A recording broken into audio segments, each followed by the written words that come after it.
Those days are gone. Yeah, they're gone. We still hunted, we watched runways, and we tracked. And there was bucks. You didn't have no apple piles them days. We didn't need no apple piles. We shot bucks the old-fashioned way. And we're slowly getting into that. But the only thing, bucks aren't here like they used to be. But that's the way I prefer hunting now.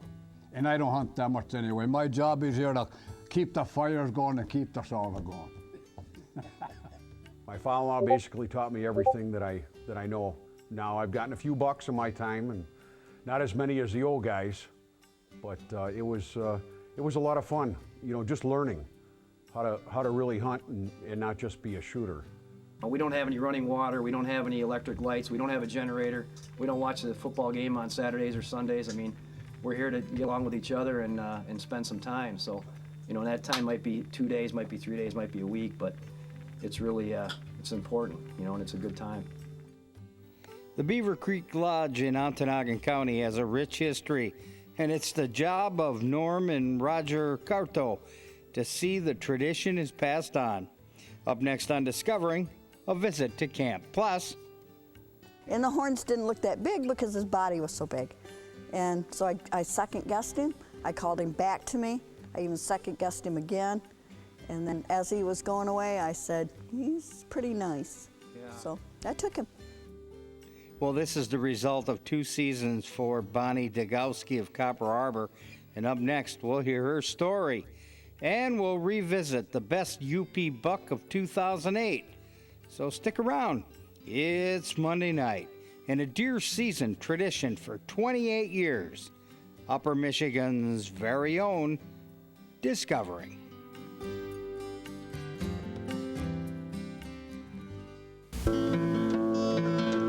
The secret streams that flow beneath the cliffs of colored stone, the forest thick and healthy with birch and pine and oak, surrounded by the greatest lakes this world has ever known.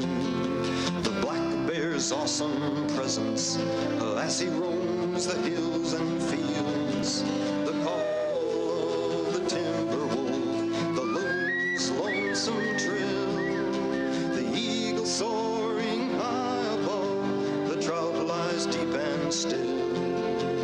These are what I treasure, the only way I measure the feelings that I have for this fine land. There's so much to discover when you're a long-time lover of northern Michigan.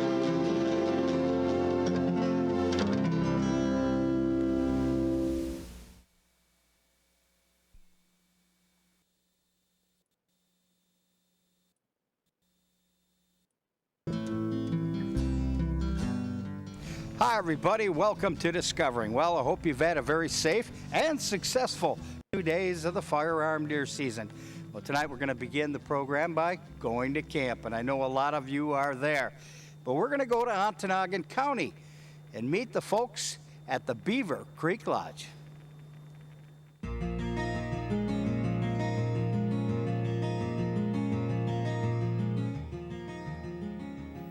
The hunters who have spent time in this small log cabin in Ontonagon County remember the good old days of deer hunting, and the younger generations are hearing their stories.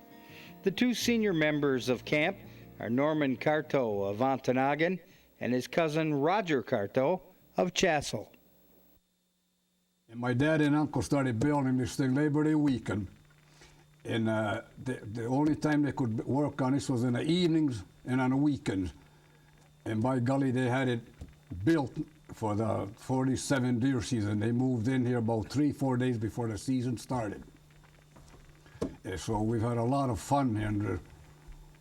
It's been in the family for 62 years. 4 generations of hunters. So who built the camp?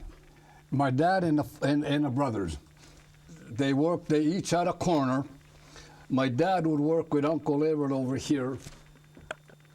Roger's dad and Uncle Emo worked over here in the other corner. What they do was my dad would work with the other uncle. They'd do the back front. the other two brothers worked on the back. And when they had the front and the back logs in, then Uncle Uno would work with Dad on the side logs. And the other brothers done the same thing. And they slowly kept building it up. And that's the way they, all axes and bow saws. Yeah. And no power saws in those days, just cross cuts and bow saws and axes. What's the wood makeup here? It's a balsam. All balsam. All off the old Gartner Road. And they're beautiful balsam. They got all about the same size. They were just sticking straight up and they were all dumped the same way, so it's easy to peel, easy to get at. We peeled them that one Saturday, went till about 9 o'clock in the morning. And we left till about 3 o'clock that afternoon, and we looked behind us, and the woods was just white with peeled balsam.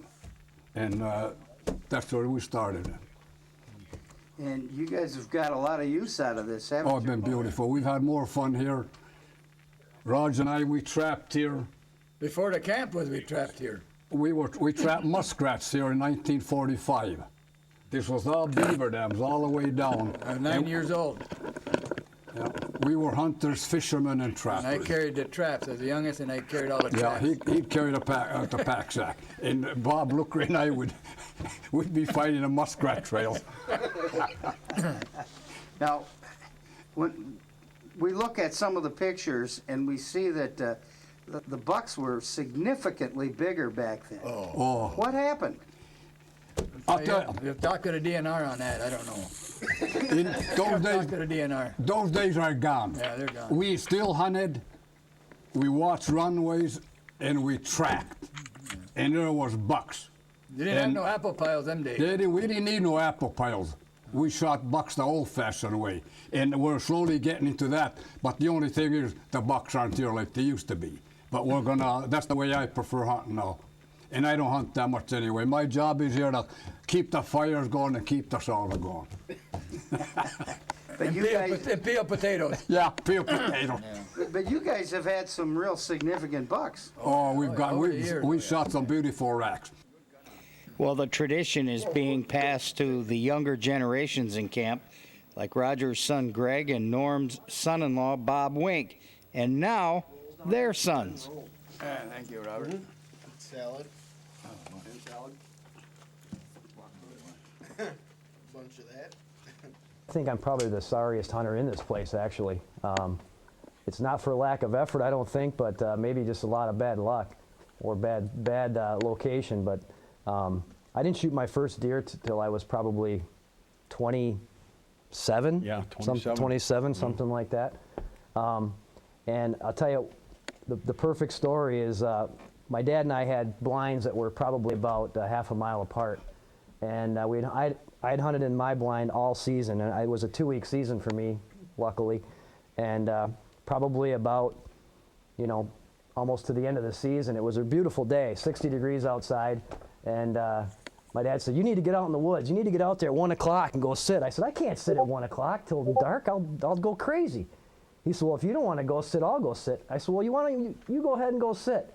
I'll switch with you because I'm sick of looking at those same trees. I've been looking at them for about 12, 13 days in a row." He said, "Okay, you don't want to go? I'll go sit in your spot." I said, "You just go."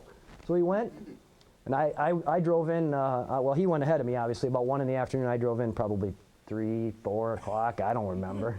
And I went and I sat down in his spot. No sooner did I sit down, boom! I hear this rifle shot. I said, "Well, that's pretty obvious. He shot another spike horn or something like that."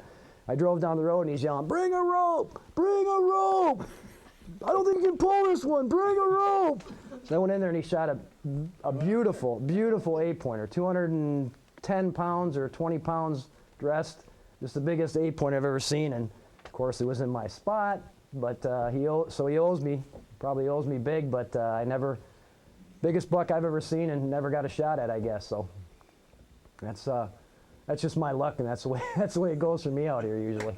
The way the guys used to hunt, the older generation, actually before my father-in-law, they were really serious hunters, and they were great hunters. And you learn so much from listening to the stories that these guys would tell, and you kind of ate it up as a kid, because both of us were kids when we started here, So it was a real learning experience. I mean, I remember these guys used to get together downstate, Norman and my dad, and they'd sit around on a Friday or a Saturday or a Sunday night, and they'd talk about deer hunting until, 11 o'clock, 12 o'clock, 1 in the morning, and I'd have to get up to go to school the next day, and my mom would say, you got to get to bed, and I got to hear one more story. They're always telling great stories, so you just wanted to come up here and be part of that, So that's, they obviously were really passionate about it, and that made us passionate about it too.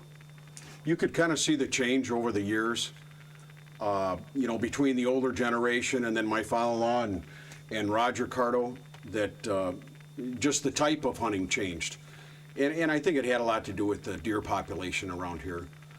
I thought it was fantastic, but then, you'd listen to the stories of the older guys on how many bucks and saw the pictures that those guys got, and it was unbelievable, and you just could not wait to get here. You really couldn't. Even in the years when there weren't a lot of deer, right? When this winter kill would be high or something like that, and you'd come up and you didn't see a lot of deer, it was still, everybody get pretty pumped up if you saw one deer or two deers, or some tracks or something like that. But it was probably more the atmosphere about just being at the camp and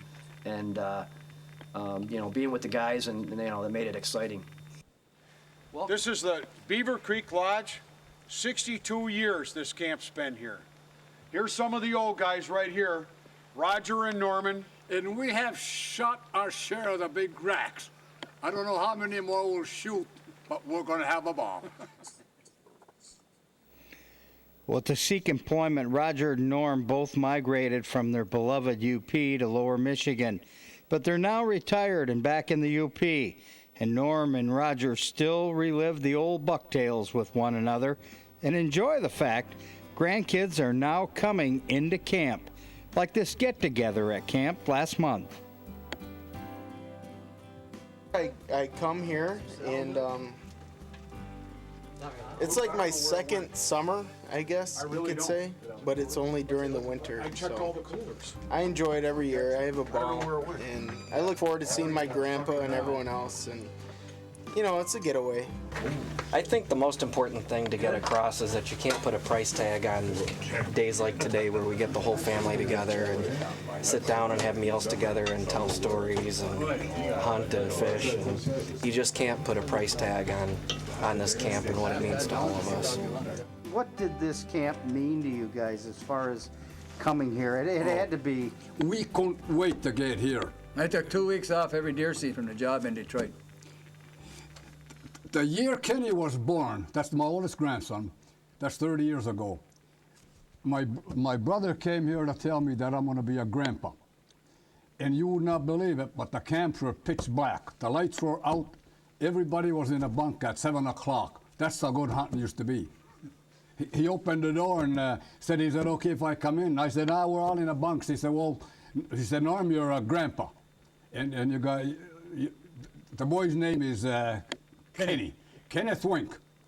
And he said, so long, good luck, you guys, I'm going. And we were in our bunks at 7 o'clock at night because we couldn't wait for the first morning. And we got up and had a drink. Yeah. Well, for the grandson, right? For the grandson, yeah. Roger hollered from his bunk. He said, put the lights on. We're going to have a toast. That's what we've done. Yeah, good for you. Yeah, that's what we done. And the complex itself has changed a little bit. You had to build a bunkhouse because you got a little... Yeah. The next generation started to come in. That came in 64. The bunkhouse was here in 64. Now we got the third and fourth generations coming up, and they're all going to be hunters and fishermen and sportsmen. Well, on a future show, we'll sit down and listen to more of their stories, but my visit here will always remain with me forever. They made me feel like family, and yes, they are another part of the Discovering family. Well, stay tuned. We're headed for the Keweenaw next.